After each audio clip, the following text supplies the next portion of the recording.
jira ni beektan jee yaada almost guyyaa sadii dura addaatiin quality ol aanaadhaan qopheessee kan isiniif dhiyeessan waan isin kolfisiisu diraama barnoota application garagaraa barsiisaa turtee maaf dhiistee kan jettanii nagaan orootuuf kan ulleen kan subscribe baay'ee qabu kan oromoo kana guddisu dhaloota dhufulleef seenaa taajii kanneen irratti fageenyan yookaan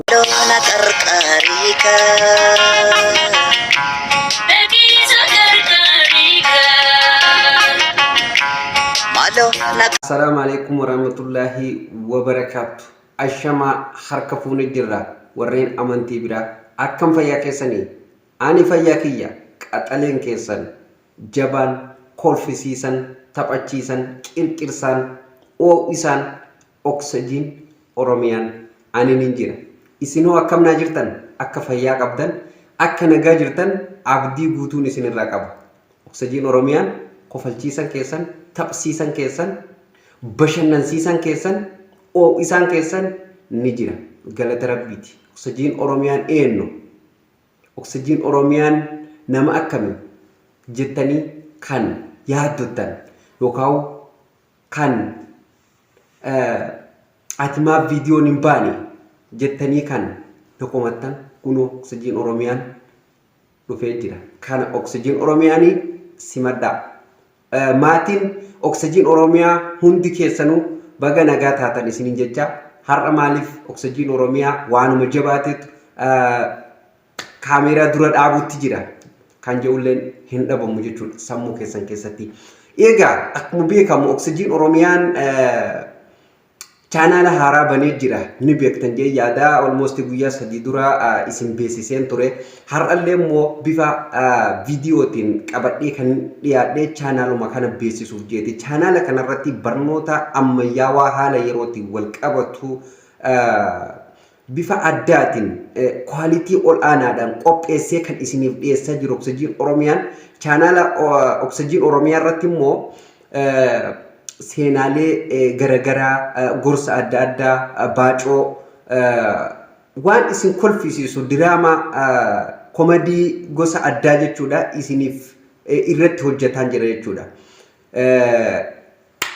namni irra baay'een oksijiin oromiyaa ati duraan aappii barsiisaa turtee barnoota application garagaraa barsiisaa turtee maaf dhiistee kan jettanii na gaafatan hordoftootaaf kabajamtoota channel kanarratti san hojjechuu osoo hin taane channel kiyya kan duraan beektan orootuuf kan ulleen kan subscribe baay'ee qabu kan na jala hatame jechuudha sana booda channel kanan banee kunis alhamdulillah guddatee amma moonii ta'ee bakka baay'ee ni gaji'een amana inshallah garuu asirratti waan akka duraan barsiisuu osoo hin taane seenaalee gootota darbanii fi baacoo garagaraa waan komedii wal qabatu wanta aartii oromoo kana guddisu dhaloota dhufulleef seenaa taajii kanneen sammuu kiyya keessatti yaade irratti hojjedha jedheen karoorfadhe jechuudha ammas hojjechaan jira yaa'u waan irratti fageenyan yookaan jabeessee irratti hojjechuuf karoorfadhe san hamma ammaatti mataa malee gadi hin baasne sababnis chaanaalleen haa guddatu yaa'u anis piroososa waan tokko waan na barbaachisu meeshaalee elektirooniksii tokko kan nama barbaachisu jira isa akkasiisan wanta kaameeraa fi kana kanan kan wal qabatu jechuudha gabaabdumatti waan akkasiisan hamman qopheeffadhu chaanaalleen ni guddata jedheen yaa'u sanillee inshallah qopheessaan jira waanuma hundaa hamman xumurutti jedheetiin mataa irraa isiniif tuqaa jira kanaafin chaanaala biraa bane chaanaala biraa kana kan bane immoo waa'ee barumsaa barnoota kompiitaraa barnoota bilbiluma harkaa qabdan kana akkamitti akka itti fayyadamu kan hin beekneetu jira jechuudha bilbila feesbuuka yuutuuba malee feesbuuka yuutuub iimoo waatsaappii malee bilbilli nu harkaa qabnu kun maal akka ta'e kan hin beekne hedduu keenyatu jira anilleen duraan akkasuma har'a garuu alhamdulillah waan hundaayyuu teknooloojiin salphistee jirti teknooloojii ammayyaatti fayyadamneeti ammayyoomnee jira jechuudha nulleen isinoo ammayyoomtanii jirtanii ani ammayyaatiin jira galata rabbii isinoo hordoftooti kabajamtootni daawwattoonni oksijiin oromiyaa isinoo akkami hin ammayyoonne yoo ammayyaa'uu baattan gara chaanala Oromaan koota. Oromaan linkiin isaa komantii jalqabaa irran isiniif kaa jechuudha. Yookaan viidiyoo kana jalan isiniif kaa. Qasxii viidiyoo kana jala jiru tuqxanii seentanii sabiskiraayib gootanii gara fuulduratti waan baroomsa haala yerootiin wal qabatu baroomsa ammayyaawaa achirratti akka argattan abdiin qaba. Mallattoo ol notification irra kaa'uu hin dagatiin angadhiisu sun utoo isin hin barbaanne yeroodhaan dhufumaan kallattimaan nama hunda dura akka isin bira geessu yoo barbaadan mallattoo notificationaa tan fuuldura isii jirtu san tuxxanii ol notification irra kaayyachuu hin dagatinaan affeerraa Oksijiin Oromiyaati. Egaa kana qofaa miti waa baay'een irratti isin argisiisa. Barnoota Android bilbila iPhone waa'ee applicationaa fi software kompiitaraa kana keyboardii waan adda addaa kana akkamitti editaroota garagaraa haakingii akkamitti akka namni itti haaki isin hin goone akkamitti akka itti ofirraa dhoowwuu dandeessanii fi akkaawwantii namaa wama hundaa'u akkamitti akka itti haak godhamuu fi akkamitti haakii namni akka nu hin goone akka itti ofirraa otoo haak hin taane akkamitti akka ofirraa dhoowwuu dandeenyu kaje'u achi keessatti isin barsiisa jechuudha karaa fuulduratti. Kanaafuu isinilleen chaanala Oromaan sabiskiraayib godhaa guddisaa. Oromootiyya ani isinin jaalladha. Isinoo na jaallattanii yoo Oksijiin Oromiyaa kan jaallattan ta'e chaanala Oksijiin Oromiyaa dhaqaatii sabiskiraayib godhaaf. Anilleen isin malee uumaa hin qabu. Mukninuu baala qaba akkuma jedhame sanii anis isin malee Oromoo malee uumaa hin qabu. Oromoo irraan dhaladhe Oromoo keessatti guddadhe ammas Oromoo keessan jira. Borus Oromoo keessan jiraatu deema waan ta'eef Oromoon ani kalee keessa jiraataa ture har'a keessa jiru tamboro keessa jiraatu deemu suni chaanala kiyya kana akka sabiskiraayib naa gootee naa guddiftu abdii guutuun isinirraa qaba. Namni carraan sheerii dhaqqabee chaanala kiyya kana immoo sheer naa godhaa naaf beeksisa. Sababnis chaanaalli yoo namni baay'een irratti hojjetee yeroo gabaabaa keessatti kan moonii ta'u ta'e baay'ee takka bu'a qabeessa jee waan hin amanuuf obboloota koo hundi keessanuu akka sabiskiraayib naa gootan kabajaa fi jaalalaaniin isin gaafadha. Inni biraa immoo chaanala kan koo qofa osoo hin taane kan Oromoo kamiyyuu xiqqaa keenya guddisaa. Maaliif jennaan obboleeyyan kiyyaa waan kana yuutuubiitu ba'ata. Isini baasii tokko isin gaafatu qubaan gattuttanii sabiskiraayib gootanii bira kutuudha. Mallattoo ol notification irra keessanii bira kutuudha. Sigalee kan barbaadan irra keessan kan barbaanne sabiskiraayib gootaniituma dhiiftan. Garuu please Oromootiyya namni afaan kiyya dhaggeessan hundi keessanuu sabiskiraayib naa godha. Chaanala Oromaan sabiskiraayib naa godha. Amma chaanalli kan Oksijiin Oromiyaa jiru kuni moonii ta'ee jira galata rabbii kanallee ani fi kiyyaan irratti hojjadhee itti ta'aabee asiin hin geenye ani sababuma malee kan itti ta'aabee ana waliin dadhabee hirriiba itti dhabee rakkoo hunda keessa darbee ana waliin as geesse isin obboloota kooti malee ani duwwaan waa tokko hojjadhee bakka kanaan gahuu hin danda'u jechuudha. Akkuma loomiin 50 nama tokkoof ba'aadha garuu nama 50maaf tapha akkuma jedhame san chaanaalli yookaan weebsaayitiin man kamiyyuu yoo hordoftoota hin qabaanne yoo nama si bukkee hin jiraanne faayidaa tokko hin qabu jechuudha. Kana namni hundinuu bareechee beeka jeen amanaa. Kanaaf xiqqaa keenya haa guddisnu guddaa keenyas haa jabeessinu haa guddifnu bakka duraan inni irra jirurraa ol daballee kan giddu galaasan bakka inni jabaan duraan nu jennu sun jiru san kenne xiqqaa keenya immoo gara giddu galaatti fidannee nuumaatu waliif ta'a. Warra soddaa kennaa kana nuuf cinatti ilaalladha. Uummanni baroomsalleen ummati kun nu bira kutee jira. Dhugaan isinii makana waan gamana wal qabnu hin qabnu. Nuti Oromoon nama baratellee ni qabna, hayyuullee ni qabna, gootas ni qabna. Garuu itti fayyadamuu hin beeknu. Hayyuu keenya irraa waan dhaggeeffannu beekaa keenya ni tuffanna. Qaama namaa laallee bifa namaa laalleeti waa tuffanna. Sigalee rakkoon keenya kana kan guddina nu dhoowwe hojii tuffannaa. Namni hojii tuffatu yoomiyyuu taanaan akka hin guddanne bareechiti sammuu kee amansiisi. Maaliif wanti har'a tapha har'aani chaanaala kana akka taphaa godheetiin bane garuu immoo gar fuulduratti waan guddaarraa ga'uuf Si galee obsa si barbaachisa. Tuffii dhabuu si barbaachisa. Jecha namaatiif jecha namaa gaarii fi hamaa addaan laalte jecha namaa hamaaf bakka kennuu yoo dhabde bakka yaaddee kamiyyuu ni geessaa jechuudha. Kanaaf bakka itti deemtan malee rakkoo har'a keessa jirtu rakkoo har'a si mudatteef jettee gufuu har'a jireenya keetitti gufuu sitti taateef hin jilbiiffatin. Tattaafadhu keessaa bahi waan numti hundinuu tattaafattu malee siif hin ciiftu jechuudha. Ati yoo tattaafatte malee yoo abbaan tattaafate malee yoo abbaan iyyate malee ollaan namaa hin dirmatu akkuma jedhame san yoo ati tattaafatte hubni namaalleen jaalatti namaalleen siif baay'atti rabbiilleen yeroo san waan ati barbaaddu galmaan sii ga'uu danda'a jechuudha. Ciiftee immoo rabbiitu naaf godha wanta baay'ee asirratti wanti dubbatuu barbaadu dalagaa yeroon isiniin jiru Oromoon keenya dalagaa lafa dalaguu yookaan naggaduu suppermaarkeetii keessa taa'anii waa gurguruu qofa dalagaa isaa. No, dalagaan san qofaa miti. Yeroo ammaa kana addunyaan qilleensarra dalagaa jirti yeroo ammaa kana addunyaan ammayyoottee jechuudha. Haala yeroo waliin dalagaan guddoon amma eessa jirti yoo jette lafa tanarra osoo hin taane qilleensa kana gubbaarra jirti jechuudha. Maallaqni guddaalleen doolaarri guddaalleen sooressi guddaalleen qilleensa kanarra jira jechuudha. So kanaaf yoo itti beekne waa baay'eetu qilleensa kanarra jira. Kanaafuu xiqqaa keenyallee haa guddisnu hin tuffatina.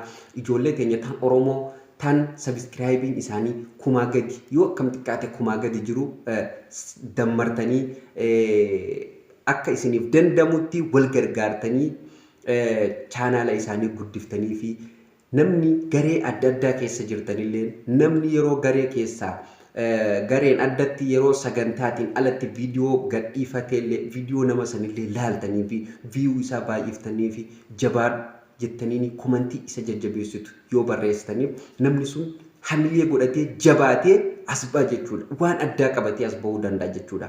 Garuu otoo beekumsa qabu yoo hordoftoota hin qabaanne yoo deeggartoota hin qabaanne beekumsi isaa sunillee keessatti qancaraa deema jechuudha. Maaliif waan hundinuu deeggarsa barbaadde jechuudha.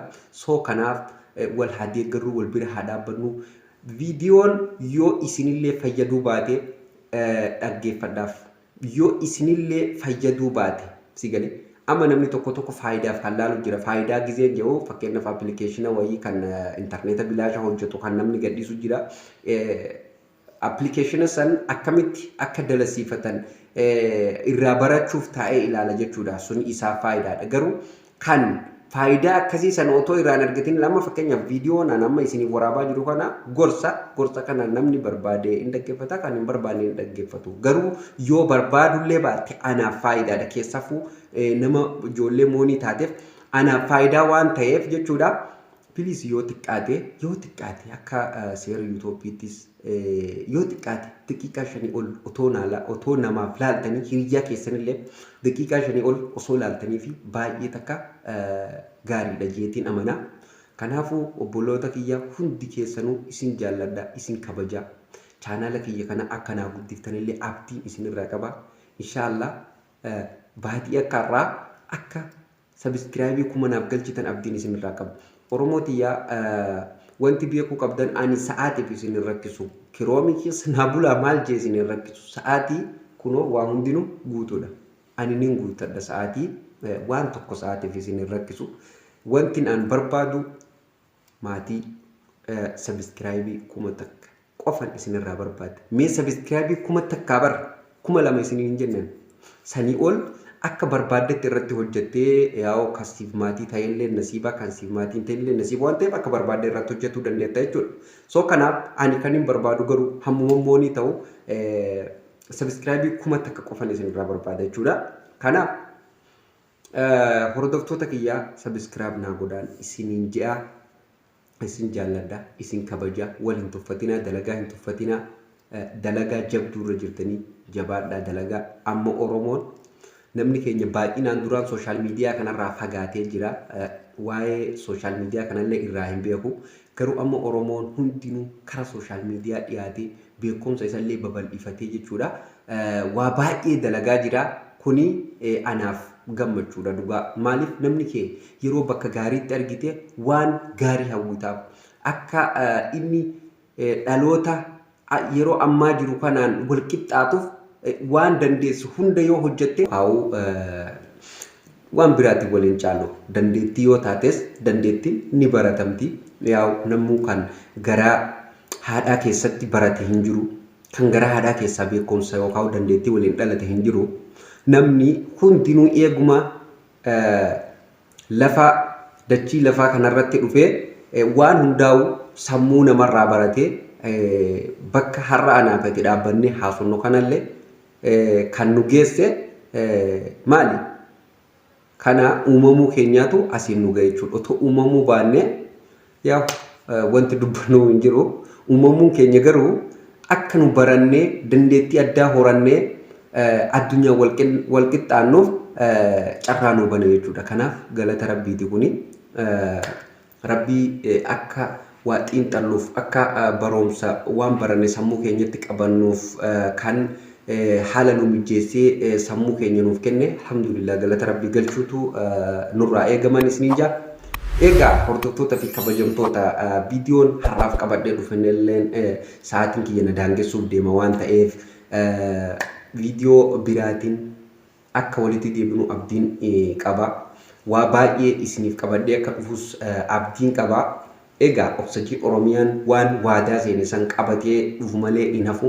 Chaanaala kiyyarratti baay'eewwan isinitti himuu fedhu chaanaala kiyyarratti tasuma waan kijibaa gadi hin dhiisu.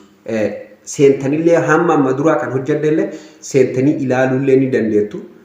Chaanaala kiyya kan amma dura cufame Orootuuf ka jedhu irratti hordoftoota baay'ee gara 7,000 ol kan qabu kan na jalaa cufame viidiyoon isaa ni jirti. Seentanillee ilaaluu ni dandeessanii. Yaa'u ani waan sobaa tasuma gadi hin dhiisu. Tasuma laal chaanaalaa miti wanti fedhe natti haa dhufu malee chaanaalli habbaduu miti wanti fedhe waan hojjedhu haa dhabu malee ajandaa barbaade haa dhabu malee ani waan sobaa chaanaala kiyyarratti gadi hin dhiisu. Chaanaala kiyya gara fuulduratti illee kan waliin hojjennu ni argitanii akka namni aappii kijibaa maal websaayitoota kijibaa garagaraa viidiyoo hojii gadhiisu tasuma isiniif gadi hin dhiisu. Dhugaa rabbii isiniin sobaan dhugaan isinii hima kuni dhugaa kiyyaan dhugaan dhugaadhaa sobni soba. Kanaaf ani waan tokko waan sobaa akka isiniif gadi hin dhiifne ofittiin amanaa garuu isin immoo viidiyoo daawwatuu akka bira hin kunne isinittiin dhaammadhaa. Egaa asumarrattiin xumuraa hamma viidiyoo biraatiin yookaan waan bareedaa takka waan isin gammachiisu waan isin kolfisiisu waan isin bashannansiisu. Egaa Oromoon bara 2020 takka bara 2020 kaasee hamma bara 2023 kanatti bu'aa jirti gaddaa jirti garuu barri 2023 kun bara gammachuu bara bashaashaa bara kolfaa bara wanni keessatti dhaban hundi tartiiban nuuf deebi'aa jirtu waan ta'eef ka beeku ni beeka ka galuuf dubbiin ni gala kan hin galleef immoo yaa'ugaa wanti godhamu hin jiru. Waaqni haa galchuuf jenna. Kanaaf Oromoon bara 2023 kana kolfuu qabdi. Kolfuu qabdi, taphatuu qabdi, gammaduu qabdi. Maaf gaddina nullee way warra gaddaati eeboo warra gaddaati miti nulleen. Kanaaf gammannee kolfuu qabna, bashaaquu qabna. Kanuma isiniin jagaa hordoftootaaf kabajamtoota kiyyaa hamma sagantaa biraatiin walitti deebinutti qophii Oksijiin Oromiyaa kanaaf waliin turtiin keessan turtii gaarii isiniif haa ta'uun isiniin jaa hamma viidiyoo biraatiin walitti deebinutti bashannana gaarii.